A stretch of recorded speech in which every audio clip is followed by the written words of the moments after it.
ధైర్యంగా ఉండు. అవకాశం బాగుంది. ఇప్పుడే చెప్పేస్తాను గంగకి ఇదంతా చేసింది అని. అశ్విని ఎంతో ప్రేమిస్తది కదా గంగక్కని. ఈ విషయం తెలిసిందంటే తనని ఎప్పటికీ క్షమించదు. మనసులో నుంచి తోడిచేస్తుంది. ఇక అత్తయ్య గంగని ఇంట్లోంచి మెడ పట్టుకుని బయటికి గెంటేస్తారు. ఇలా చూడు జ్యోతి, నాకంతా తెలిసిపోయింది. ఇప్పుడు నువ్వు గంగ చెల్లెమ్మ గురించి అసలు ఏమీ చెప్పకూడదు. ఎవరికి తెలుసు? మీరంతా చెప్పిన తర్వాత కూడా మీ మాట నమ్మకపోవచ్చు కదా.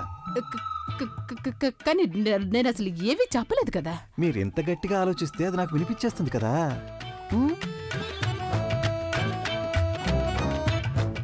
కౌశిక్ గారు చాలా మంచి విషయం చెప్పారు. గంగు నన్ను వదిలిపెట్టదు. మాట్లాడకుండా ఉండటమే నాకు మంచిది.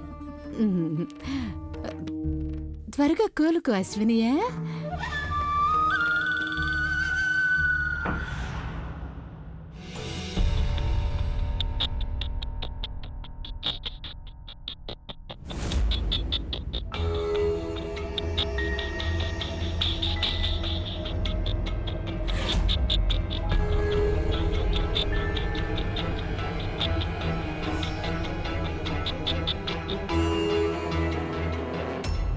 మీరు ఏమనుకుంటున్నారు? నేను మిమ్మల్ని ఇంత ఈజీగా వదిలేస్తానేనా?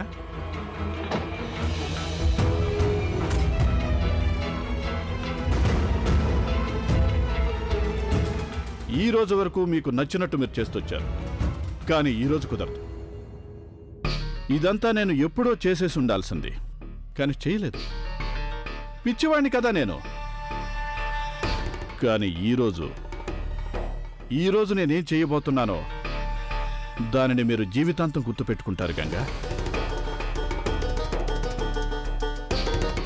నువ్వు అసలు ఏమంటున్నావు నాకు అర్థం కావట్లేదు. లేదు, పెళ్ళైన మొదటి రాత్రికి భయపడి మీరు అసలు ఈ పెళ్ళే చేసుకోవాలని అనుకోలేదు కదా. మరి కానివ్వండి, ఈరోజు నేను మీ ఆ భయాన్ని పూర్తిగా నిజం చేసేస్తాను. ఏమంటారు? అరే, మీరు ఇంతవరకు నా పిచ్చిని పూర్తిగా చూడలేదు గంగా. ఈ రోజు మీరు చేసిన పనికి మీరు ప్రతిక్షణం బాధపడేటట్టు నేను చేస్తాను గంగా.